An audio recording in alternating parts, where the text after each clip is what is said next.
Okay all right. तो hello everyone, welcome to my channel Rishabh sir chemistry. मैं हूं आप सबका ऋषभ सर और आज हम लोग पढ़ने वाले हैं केमिकल काइनेटिक्स का लेक्चर नंबर 3 एपिसोड नंबर 3, जहां पे सबसे पहले हम लोग क्वेश्चन से ही शुरुआत करेंगे। क्वेश्चन से ही समझेंगे इस टॉपिक को।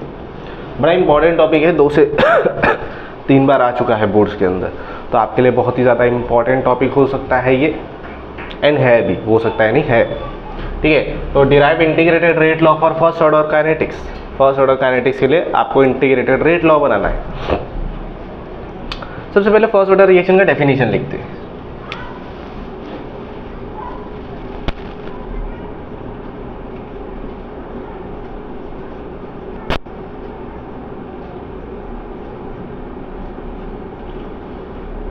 What is first order reaction? The reaction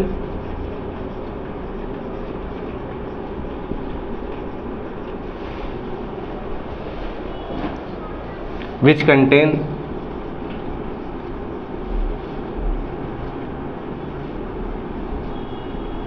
sum of power of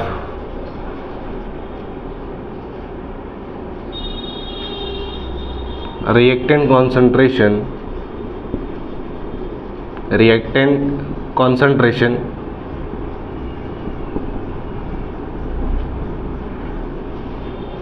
sum of power of reactant concentration unity in rate law expression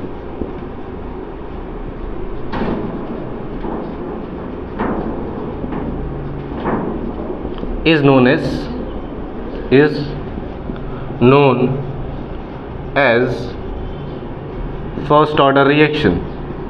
First order reaction. ना फर्स्ट ऑर्डर रिएक्शन क्या दिया है?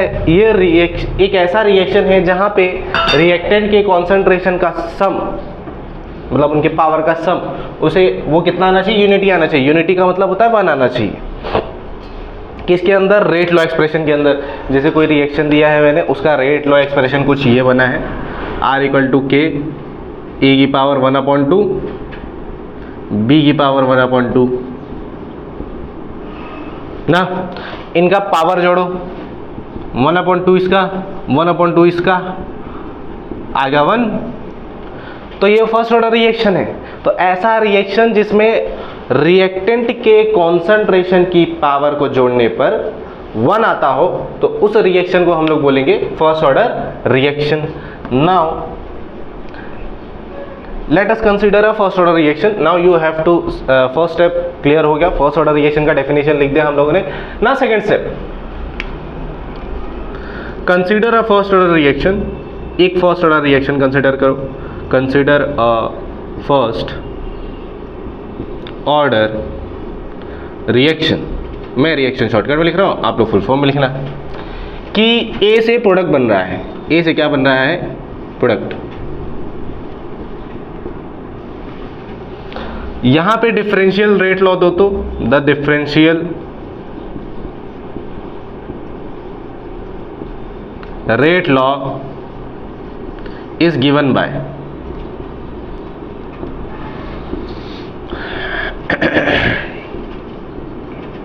डिफरेंशियल रेट लॉ लिखो। मतलब कि सबसे पहले आप लोग रेट का एक्सप्रेशन बताओ। भाई रेट का अगर रेट लॉ से बताओगे तो constant into concentration of reactant, power में कुछ ना कुछ होता था। यहाँ पे एक ही रिएक्टेंट है इसलिए एक ही रिएक्टेंट लिखा, बी नहीं लिखा इसलिए मैंने। भाई फर्स्ट ऑर्डर रिएक्शन कंसीडर किए तो पावर तो 1 होना चाहिए, तो यहाँ पे इसलिए इसके पावर में क्या रहेगा? 1। नाउ एक और तरीका है जिससे रेट निकल सकता है, जो चैप्टर के स्टार्टिंग में मैंने पढ़ाया था, जहाँ पे हम लोग R = 1/A dA/dt, sorry -1/A dA/dt, -1/B dB/dt, plus 1/C dC/dt, plus 1/D × dd/dt, ये हम लोग लिख रहे थे स्टार्टिंग में चैप्टर के। अब क्या करना है? वही वाला फॉर्मूला इधर लगाना है। यहाँ तो भाई -1/A आने का सवाल ही नहीं होता है, क्योंकि यहाँ पे A दिया ही नहीं है। यहाँ पे रिएक्टेंट कितना है? 1, तो डायरेक्ट लिखो -dA/dt। नेक्स्ट आगे बढ़ते हैं। इसी को थोड़ा सेपरेट करके इधर लिख देते, KA equal to minus D A upon में डी टी। इसी को थोड़ा रीअरेंज करो, मतलब कि ए को इधर भेज दो, डी टी को इधर भेज दो, और ये माइनस साइन को भी, तो माइनस साइन अगर इधर आता है तो माइनस के, ये डी टी भी इधर आ गया है, ये डी टी इधर डिवाइड में था, इधर आएगा तो मल्टीप्लाई, इक्वल टू ये ए इधर मल्टीप्लाई में था, उधर जाएगा तो डिवाइड, तो 1 upon A into D A. Now अगर आप लोग का मैथ्स होगा या फिर आप लोगों ने क्लास 11 में मैथमेटिकल टूल पढ़ा होगा, तो ये जो डी ए या डी टी है ना, इसमें से जो डी हटाना है ना, तो आपको इंटीग्रेशन करना पड़ता है। क्या करना पड़ता है? इंटीग्रेशन। तो अभी करके देखते हैं integration.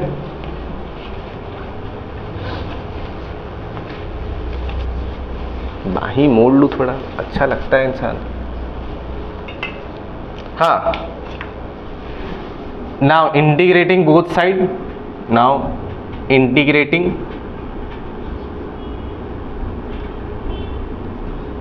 both side with their respective limit, with their respective इज्जतदार लिमिट, रिस्पेक्टिव लिमिट के साथ इंटीग्रेट कर दो। देखो क्या आएगा। अच्छा, जब समय 0 होगा तो हम लोग कॉन्सेंट्रेशन ए नॉट मान लेते हैं। जब समय क्या होगा? 0, तब हम लोग कॉन्सेंट्रेशन क्या मान लेते हैं? ए नॉट। और जब समय कुछ ना कुछ होगा, मतलब t इक्वल टू टी, मतलब कुछ समय होगा, कुछ ना कुछ तो समय होगा, उस समय हम लोग कॉन्सेंट्रेशन ए टी मान लेते हैं। किसकी कॉन्सेंट्रेशन? रिएक्टेंट की। जब समय 0 था तब कॉन्सेंट्रेशन ए नॉट, जब समय t था तब कॉन्सेंट्रेशन ए टी। अब देखो, माइनस के integration D T equal to integration 1 upon A D A upon D T, sorry D A D T नहीं, हाँ। लोअर लिमिट क्या है? 0, 0 रख दो। यहाँ पे ए का लोअर लिमिट क्या है? जब समय 0 था तब कॉन्सेंट्रेशन क्या था? ए नॉट। जब समय टी था तब कॉन्सेंट्रेशन क्या था? ए टी।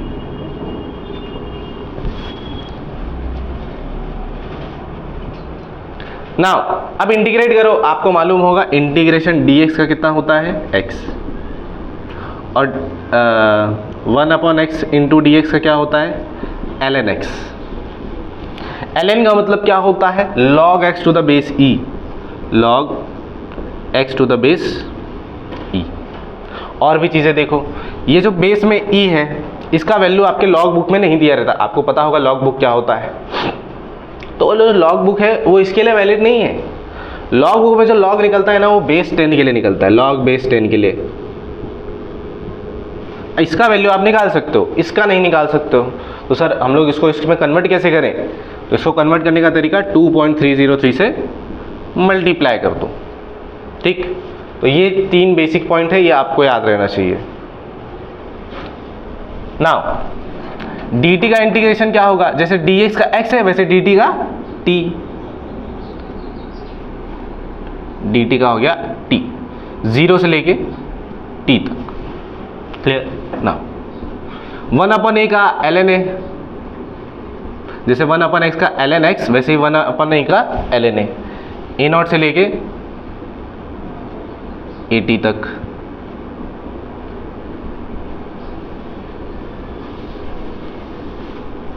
नाउ अब बस अपर लिमिट और लोअर लिमिट रखो। कैसे लिमिट रखते हैं? अपर लिमिट रखते हैं इसी फंक्शन के अंदर, पहले अपर लिमिट रखो फिर माइनस लोअर लिमिट कर दो।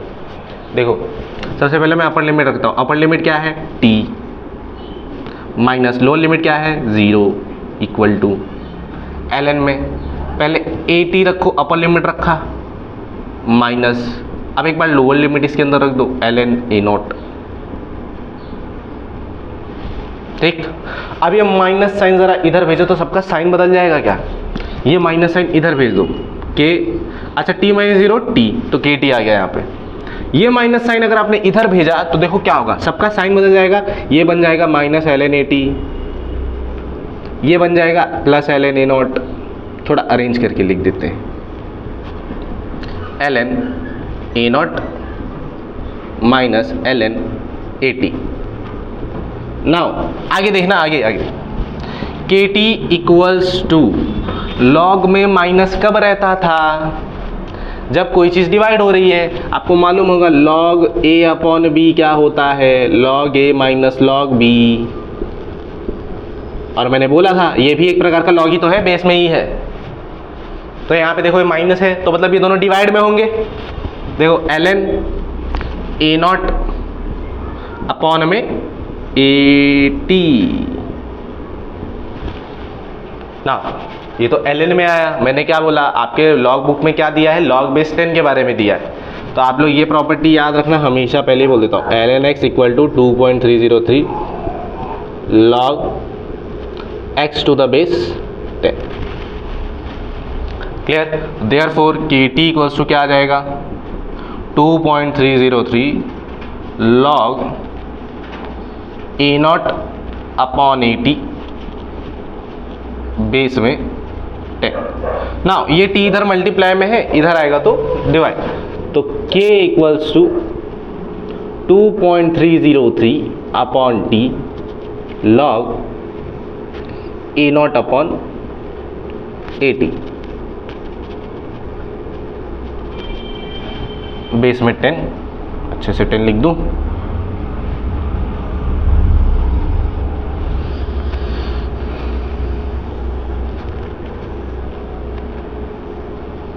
This is integrated rate law for first order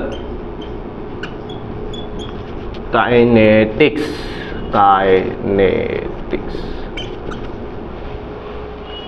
I hope so आप सबको समझा होगा। ये दोनों चीज़ें मत लिखना इसके अंदर, ठीक है? हाँ, तो this was your derivation. 3 marks तक का, 2 से 3 मार्क्स तक आ सकता है, ठीक है? बहुत ही इंपॉर्टेंट है। आप लोग लिख लीजिए, छाप लीजिए, टीप लीजिए या फिर स्क्रीनशॉट मार लीजिए। मैं तब तक पॉज कर देता हूँ और क्या करूँगा। ओके, तो आप लोगों ने मेरे ख्याल से integrated rate law for first order kinetics पढ़ लिया होगा। नाउ बारी आती है फर्स्ट ऑर्डर। हाँ,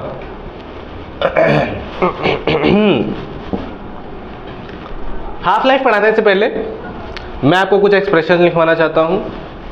ये गलती से मैंने पहले ही लिख दिया, ठीक है? Other expressions for first order kinetics, other expressions for first order kinetics, first order kinetics. देखो, 2 तो आपको मैंने लिखवा दिए जो आपको याद करने हैं एक्सप्रेशन फर्स्ट ऑर्डर काइनेटिक्स के लिए ना। पहला था k equal to 1 upon T ln a not upon 80।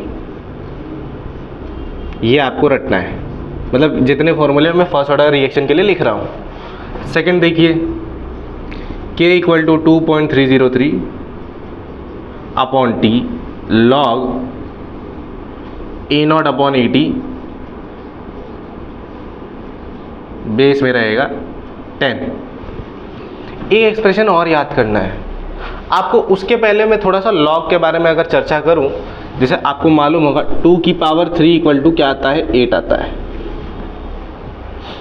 तो ये एक एल्जेब्रिक फंक्शन है।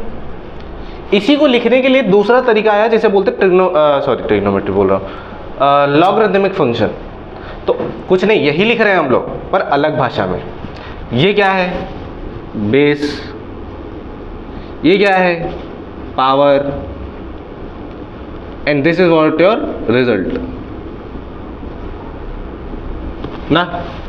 लेकिन लॉग के भाषा में इसको कैसे लिखा जाएगा? लॉग में यहां पर तो बेस लिखा जाएगा, यहां पे रिजल्ट लिखा जाता है, और यहां पे लिखा जाता है पावर। कुछ नहीं, यही है, लॉग को लिखना है। इसी को लॉग के फॉर्म में लिख दो। लॉग रिजल्ट क्या है, 8। बेस क्या है, 2। पावर क्या है, 3। और वही अगर मैं लॉग से इस फॉर्म में कन्वर्ट करूं तो इसे एंटी लॉग बोलते हैं। लॉगरिथमिक फंक्शन से एल्जेब्रिक फंक्शन में जाने को आप लोग क्या बोलोगे? Anti log. और वही एल्जेब्रिक फंक्शन से लॉगरिथमिक फंक्शन में आने को आप लोग लॉगरिथम बोलते हो। आप लोग पहले ये फर्स्ट वाला इक्वेशन देखो, इसको आप लोग थोड़ा ओपन करके लिखोगे तो क्या आएगा? के ये टी इधर डिवाइड में इधर आएगा तो मल्टीप्लाई इक्वल टू ln की जगह log बेस ई। कुछ देर पहले ही बताया था कि ln को आप लोग log बेस ई लिखते हो, ए नॉट अपॉन ए टी। अगर मैं इस हिसाब से चलूं, ठीक, तो ये तो बेस है, बेस को ऐसे लिख दो ई। ये तो पावर है के टी, पावर में के टी लगा दिया। और ये क्या हो गया? जो लॉग के अंदर लिखा रहता है, लॉग के अंदर क्या लिखा रहता है? रिजल्ट ई की पावर के t equal to a not upon A t. तीसरा एक्सप्रेशन आ गया ई की पावर के t equal to log, sorry log बोल रहा हूँ, a not upon A t. ये चलो थोड़ा और, ये जो ए टी इधर डिवाइड में इधर आएगा तो मल्टीप्लाई, तो आप लोग को ए नॉट का वैल्यू लिखो उधर पे, ई की पावर के टी इंटू ए टी। नाउ क्या अगर ए टी की वैल्यू फाइंड करनी हो तब देख लो, ए टी की वैल्यू फाइंड करनी है तो ए टी इधर डिवाइड में इधर मल्टीप्लाई। अब मुझे ए टी की वैल्यू फाइंड करनी है तो ई की पावर के टी को भी उधर भेजना पड़ेगा। क्या आएगा? 1 अपॉन ई की पावर के टी इंटू ए नॉट ना। ये ऊपर जाएगा, आपको पता है जब कोई नंबर ऊपर जाता है तो उसका जो पावर होता है वो उसका पावर का साइन बदल जाता है। जैसे इसके पावर का साइन प्लस में ऊपर जाएगा तो माइनस ई की पावर माइनस के टी इंटू ए नॉट। तो यहाँ से देखो चौथा फॉर्मूला निकल गया ए टी का, ई की पावर माइनस के टी इंटू ए नॉट। तो ये कुछ फॉर्मूलेज हैं जो आपको याद रखने हैं भाई और बहनों। अगर आपसे कभी एमसीक्यू में पूछ दिया कि हाँ which of the following equation is right for first order reaction, और इन चारों में से कोई दिया तो टिक कर देना। अगर चारों दे दिए तब देगा नहीं, तब इस पर टिक करना, ठीक है? चलो लिख लो आप लोग या स्क्रीनशॉट मार लो। ओके, नाउ हाफ लाइफ पे आते हैं। आधी जिंदगी, हाफ लाइफ, जिसको आप लोग टी हाफ से या टी 50% से डिनोट करने वाले हो। ना व्हाट इज हाफ लाइफ? जैसे कोई रिएक्टेंट है, मान लो हमारा ए है और उसका कॉन्सेंट्रेशन ये रहा, ठीक। अगर रिएक्टेंट का कॉन्सेंट्रेशन आधा हो जाए, मतलब ए अपॉन 2, उस समय जो टाइम होगा उसे हाफ लाइफ बोलते हैं। मतलब जब रिएक्टेंट का कॉन्सेंट्रेशन आधा हो जाए तो उस समय जो टाइम होगा वो क्या होगा? Half life. देख लो, the time when reactant concentration, जब रिएक्टेंट की concentration fall 1/2 of its initial value, शुरुआत का आधा हो जाए तो उस समय जो टाइम होगा उसे आप लोग क्या बोलने वाले हो? हाफ लाइफ, आधी जिंदगी, है ना?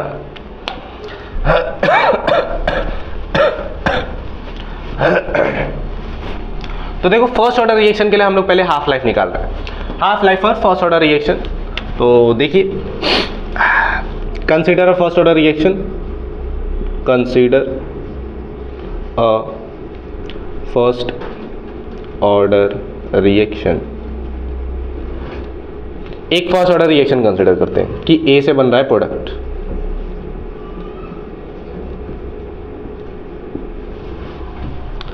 ठीक। जब टाइम 0 था तब इसका कॉन्सेंट्रेशन ए नॉट मान लेते हैं। जब टाइम हाफ लाइफ के बराबर हुआ तब इसका कॉन्सेंट्रेशन आधा हो गया होगा, I think so A not upon 2 ना।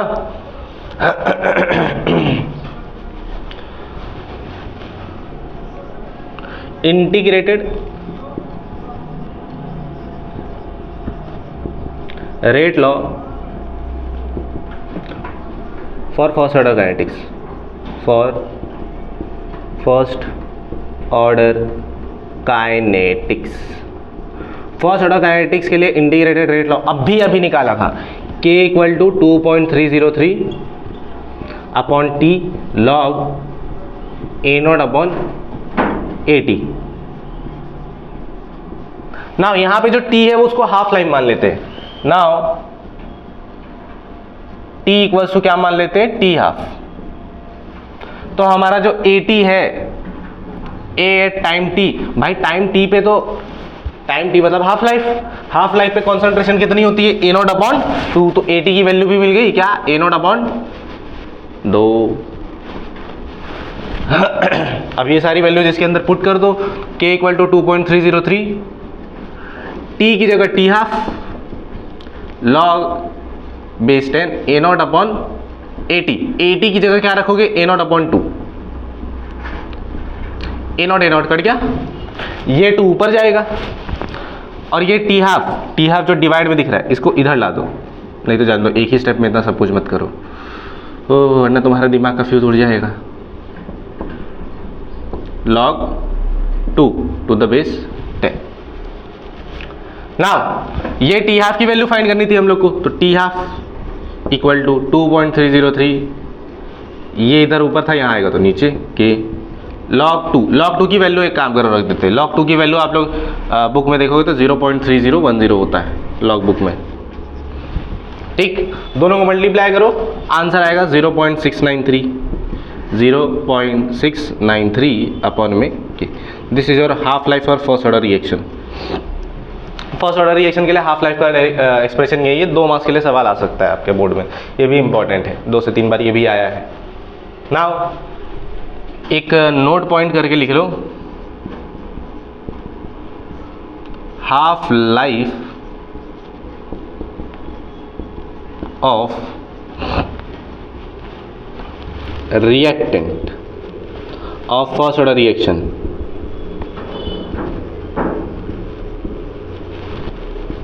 do not depend on,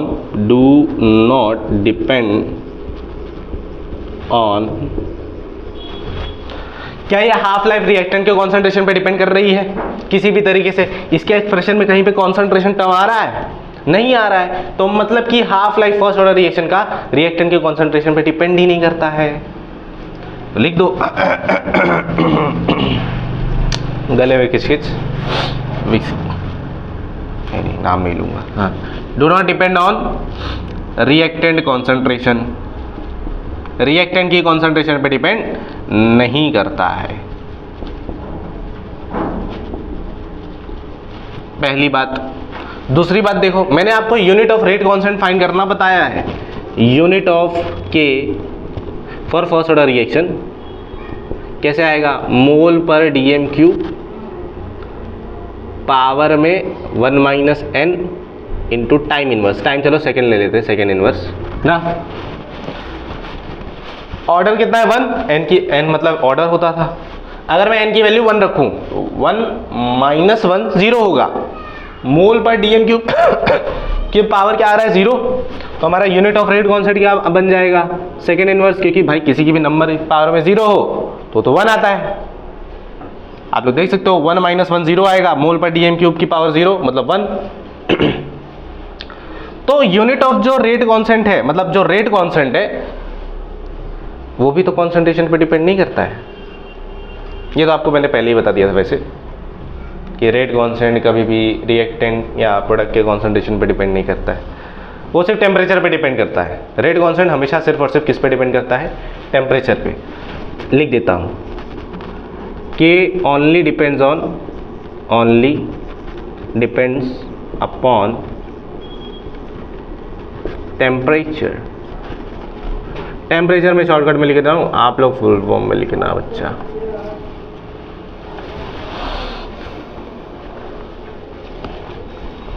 clear?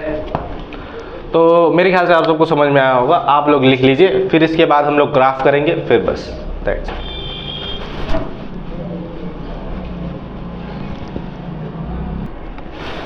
Now basics of graph, कुछ ग्राफ वगैरह जान लो। ये ग्राफ इंपॉर्टेंट है, मतलब ऐसे ग्राफ अभी इस्तेमाल करेंगे हम, तो मैं बेसिक्स बता रहा हूँ आप लोगों को ग्राफ के। और ये सारे के सारे स्ट्रेट लाइन ग्राफ है। कौन से ग्राफ है? Straight line. अभी आज तो हमारे काम में से स्ट्रेट लाइन ही है, तो मैं स्ट्रेट लाइन ही पढ़ा रहा हूँ। कभी इक्वेशन में y equal to M X दिया हो, कभी ऐसा इक्वेशन आए, यहाँ पे m क्या होता है, स्लोप होता है ना, ये y एक्सिस, ये वाला x एक्सिस, तो इसका ग्राफ कैसे होगा अगर कोई equation y equal to M X के फॉर्म में आए? स्ट्रेट लाइन, मतलब ओरिजिन से स्टार्ट होगा। कहाँ से स्टार्ट होगा? ओरिजिन से। लेकिन अगर इक्वेशन ऐसा है y equal to M x plus c, तो यहाँ पे ओरिजिन से स्टार्ट नहीं होगा। ये जो y एक्सिस है ना, y एक्सिस, इसमें थोड़ा ऊपर से स्टार्ट होगा, जैसे यहाँ से स्टार्ट होगा, और ये वैल्यू क्या होगी सर, ओरिजिन से लेके यहाँ तक की वो वैल्यू होगी c, इसीलिए इसको y इंटरसेप्ट बोला जाता है। c क्या होता है? y intercept. और ये ग्राफ कैसा आएगा? आप लोग इसका ग्राफ बनाने के लिए आप लोग हमेशा देखो स्लोप कैसा है, पॉजिटिव है या नेगेटिव है।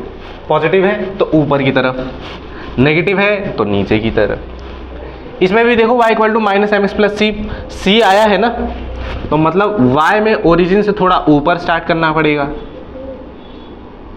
ये वैल्यू भी c होगी, और माइनस दिया है तो नीचे की तरफ जाएगा ये graph.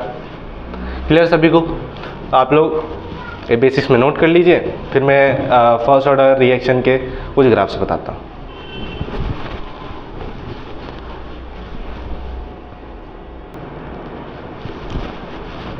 Okay, next graph.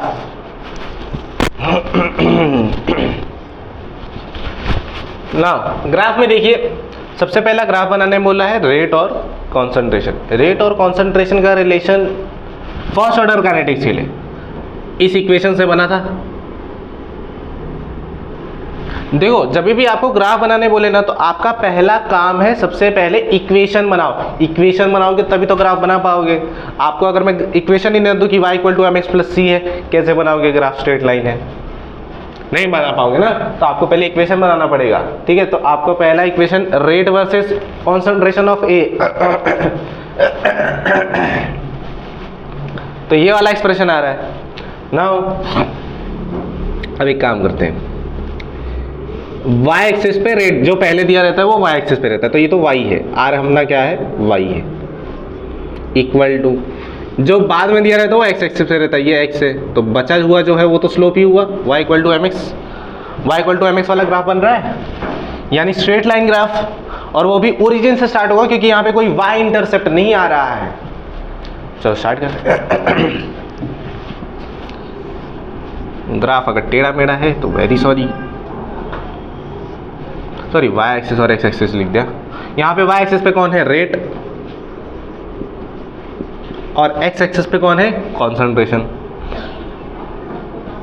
This is your graph, this is your graph. Next, log AT versus T। भाई इसका तो रिलेशन नहीं मान, बनाते हैं। फर्स्ट ऑर्डर काइनेटिक्स के लिए देखो, k equal to 2.303 upon T log A not upon 80। ये रिलेशन हमको मालूम है, ये अभी आज ही के लेक्चर में हम लोगों ने फाइंड किया है। क्लियर? इसी को थोड़ा ओपन करके लिए, ये टी इधर डिवाइड में इधर आएगा तो मल्टीप्लाई, तो के टी इक्वल्स टू आ गया 2.303। काम करते हैं, ये जो 2.303 इसको भी इधर ही ला देते हैं, 2.303